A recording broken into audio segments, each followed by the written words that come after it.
pregame.com.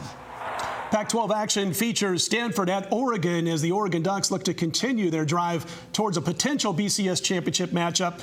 This line right now, Oregon bouncing around 20.5. The total sitting at 64.5. And Marco, Oregon crushed Cal after a sluggish first half. Sluggish for them because they didn't score in the 30s in the first half. But they were out front. They were never in doubt. But they did crush those Cal Golden Bears in the second half. And you knew you were going to get a spirited effort out of the Golden Bears because it's likely Tedford's final home game. Oregon just puts it to rest, though. As far as Stanford's concerned, they did surprise me a little bit. They beat Oregon State 27-23, and they did so despite 4 Stanford turnovers. This new kid we talked about last week, Kevin Hogan, 40 for 52, 438 yards, 5 touchdowns, only 2 picks in his 2 starts thus far. And last week, it didn't come against Colorado. It came against Oregon State. Yeah, Stanford in this game, going back to Oregon coming out slow last week, that, kind of had to expect that. There had to be some kind of letdown after the Southern Cal game for Oregon. But as you said, second half, they got it going. This game here for me and for the handicap, and I don't know which way you're going, but you've got strength versus strength here. Stanford's strength is the rush defense, and we know what Oregon loves to do. I mean, they run the ball prior to last week where they were held to 180 yards. 3 weeks in a row, they rushed for over 400 yards a game. That's insane. I mean, I get tired just thinking about it. 4 yards. Well, now I can make a sprint to the buffet line. Come on. But this game here, Stanford's going to want to try to slow the game down to stay in it.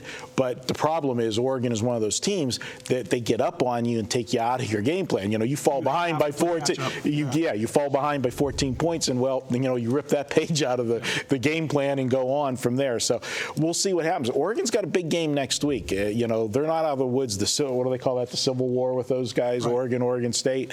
That's going to be a tough game for them with the national championship hinging in the balance. I really am going to stay away from this one this week. Under this coaching staff, Bryan, though, they've been able to avoid those pitfalls for the most part, those emotional pitfalls that you're talking about.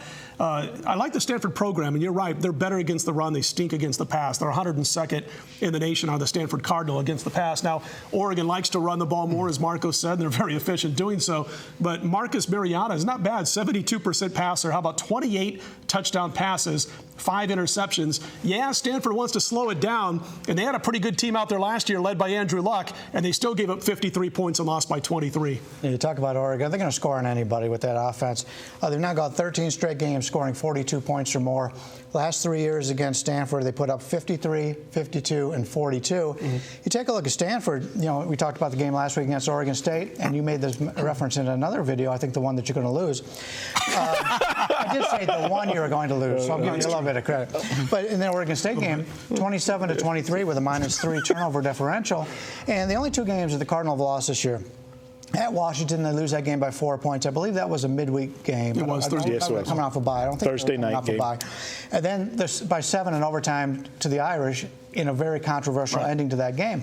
You got a Stanford defense. They've only allowed 2 opponents all year long to score 17 points or more in regulation. A very good defense, but history shows Oregon's going to score on them regardless. My only concern, and I kind of like Stanford in this game. I think the line's a little bit inflated. My only concern is, can Stanford put up enough points? Because Oregon's going to get theirs. Good stuff, guys. This one's my free pick. I know the total seems kind of high. It's come down a little bit. I don't think it's where it should be. It's 64.5. Now, for Oregon, you're not surprised when they combine for 80 points and they're doing most of the scoring.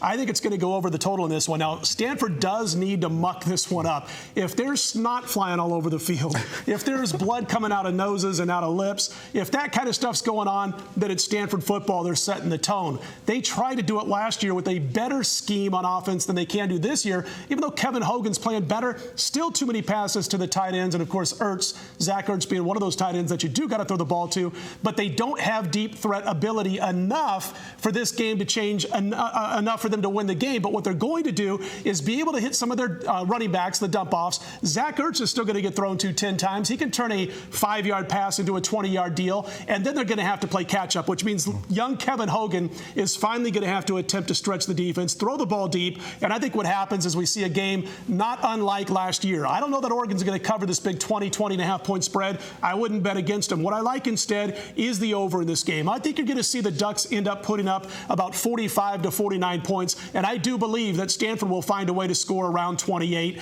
I'm going to back the over between Stanford and Oregon, total 64.5. When we come back, we're off to the NFL. We got the Colts and the Patriots up next. Stick around for that and more.